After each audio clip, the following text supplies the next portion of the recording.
Studying over 200 years of literature on the concept of success, Stephen Covey identified a very important change in the way that humans have defined success over time.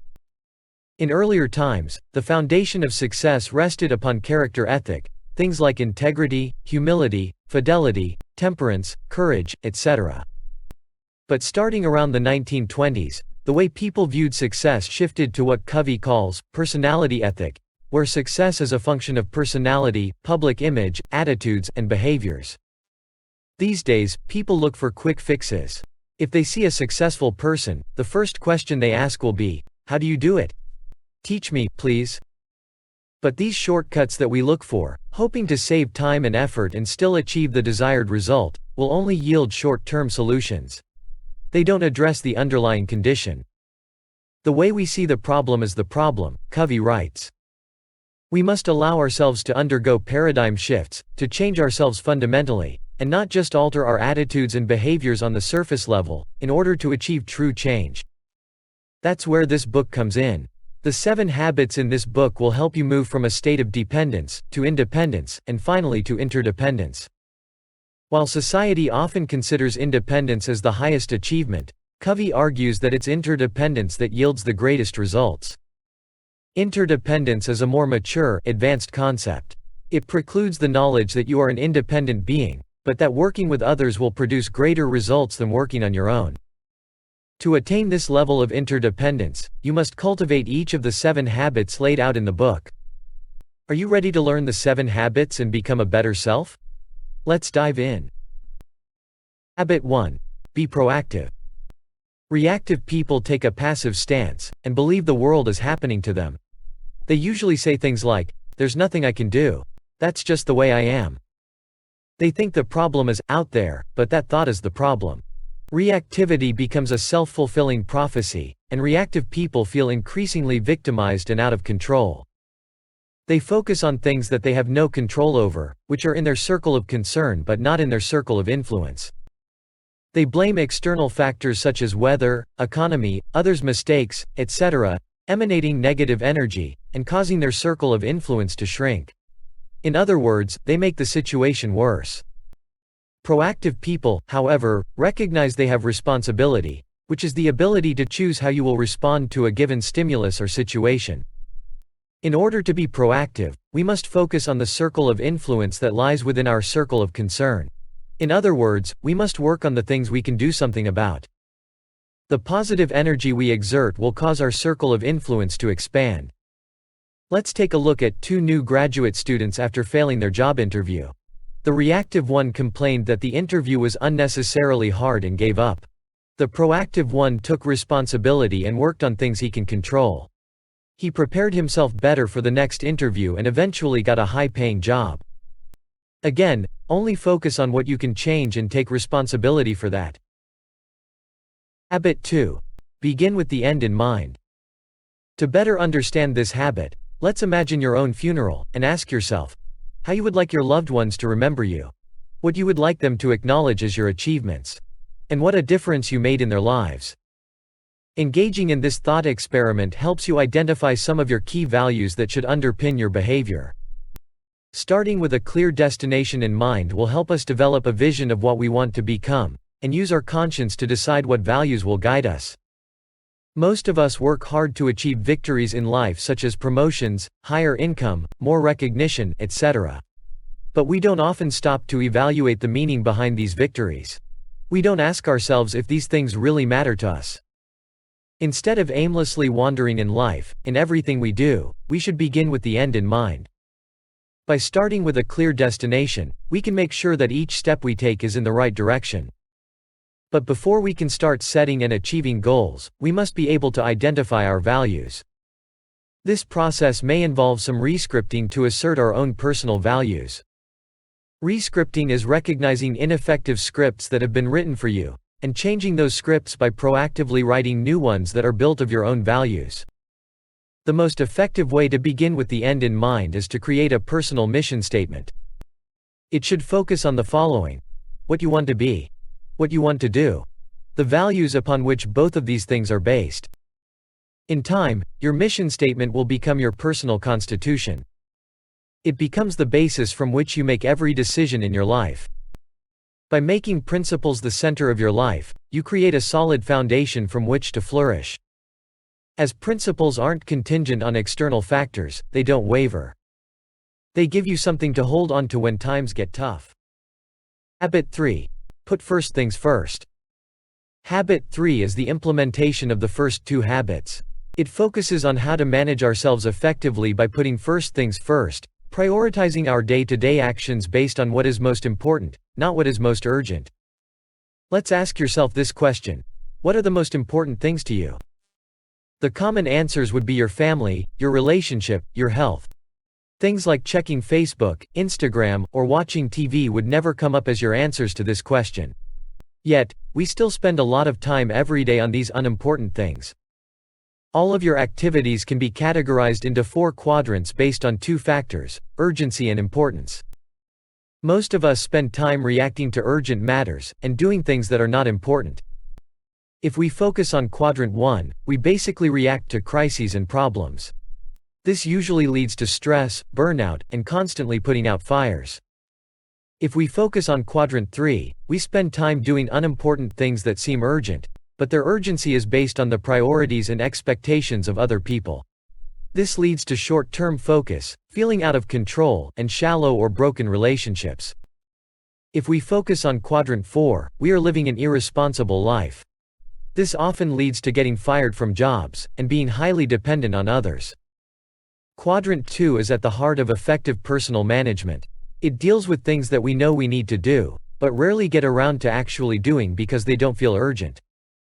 In order to focus our time in quadrant 2, we have to learn how to say no to other activities, sometimes ones that seem urgent.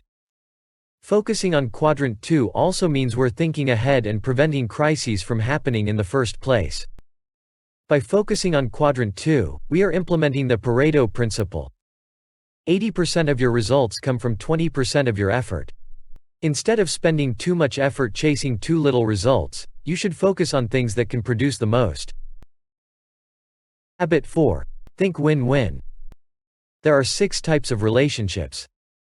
The first 2 types are win-lose or lose-win, in which one person must lose for the other to win. These are the most common mindsets, because most people live with the scarcity mentality. People with the scarcity mentality have a very hard time sharing recognition or credit, and find it difficult to be genuinely happy about other people's successes. They act as though everything is a zero-sum game, meaning there is just not enough for everyone, so someone has to lose for others to win. The next relationship is lose-lose, which is of course not good for anybody. Then we have win, which is not really a relationship. It is basically you are being selfish. You get what you want without providing value to anyone else. Next is no deal, which is a neutral relationship. If you cannot reach a solution that benefits both parties, then there is no deal. And finally, the best option is to create win-win situations. Win-win is not a technique, it's a philosophy of human interaction. It's a frame of mind that seeks out a mutual benefit for all concerned. This means that all agreements or solutions are mutually beneficial, and all parties feel satisfied with the outcome. To embody this mindset, life must be seen as cooperative, not competitive. An important factor in solving for win-win situations is maintaining an abundance mentality, or the belief that there's plenty out there for everyone. To achieve win-win, we need to keep the focus on results, not methods. On problems, not people. Habit 5. Seek first to understand, then to be understood. Imagine you're visiting a doctor because you've been having this really bad headache for a week. But after hearing that you are having a headache, your doctor just quickly prescribes you some medicines because they have been working so well for him, without thoroughly listening to your concerns, nor checking up on your condition. In that case, would you trust that doctor and take the medicines? Unfortunately, we do the same thing in our everyday interactions with others. We prescribe a solution before we diagnose the problem. We don't seek to deeply understand the problem first.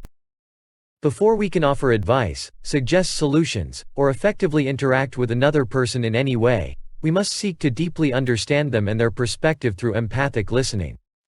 To listen empathically requires a fundamental paradigm shift. Most people listen with the intent to reply, not to understand. At any given moment, they're either speaking or preparing to speak. An empathic listener can get into the frame of reference of the person speaking.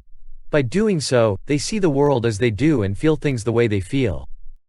Empathic listening, therefore, allows you to get a clearer picture of reality. When you begin to listen to people with the intent of understanding them, you'll be astounded at how quickly they will open up. Once you think you've understood the situation, the next step is to make yourself understood. This requires courage. By using what you've learned from empathic listening, you can communicate your ideas in accordance with your listeners' paradigms and concerns.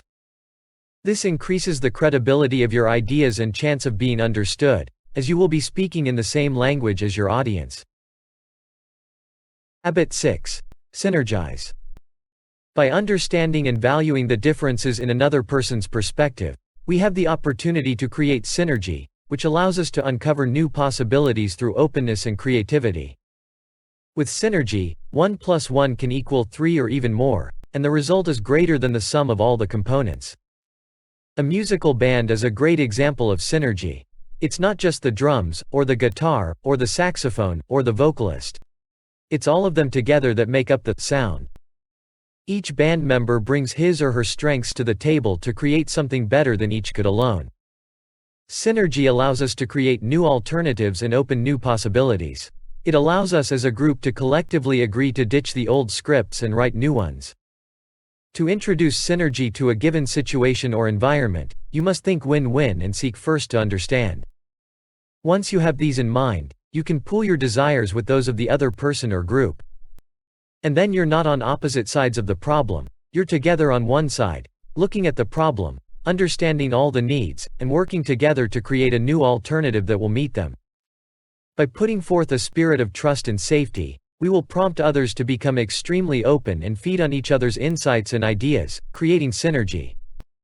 The real essence of synergy is valuing the differences, the mental, emotional, and psychological differences between people. With synergy, all the differences will be combined into the strength of the team. Habit 7. Sharpen the saw. Imagine you see a guy struggling to cut down a tree with a dull saw for hours. You walk over and say, it would be much faster if you sharpen your saw. The guy answers, but sharpening the saw will take time, and I don't have time for that.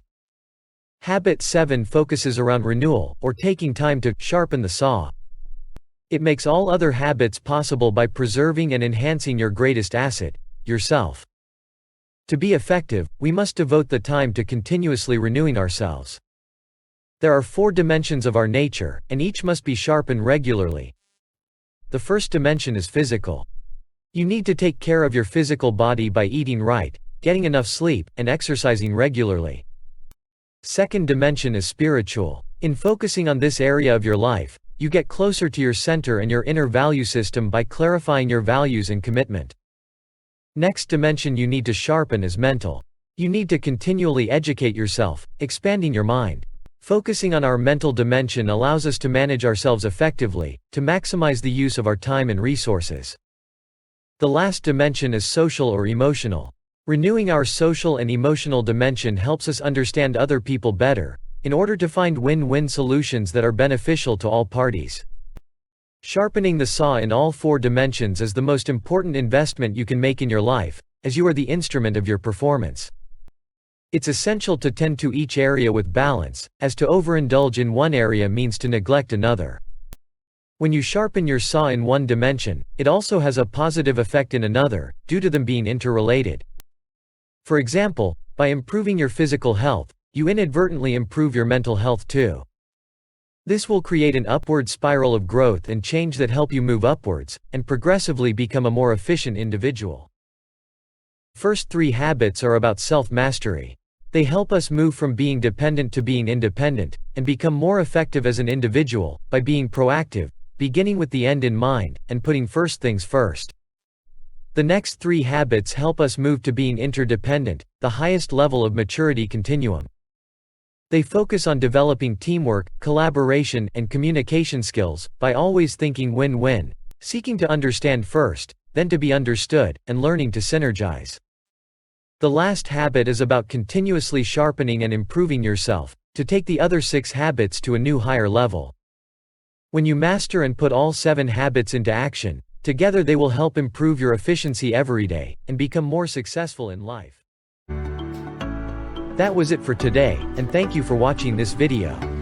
If you enjoy the video, please click like, and subscribe the channel for future videos on becoming better self.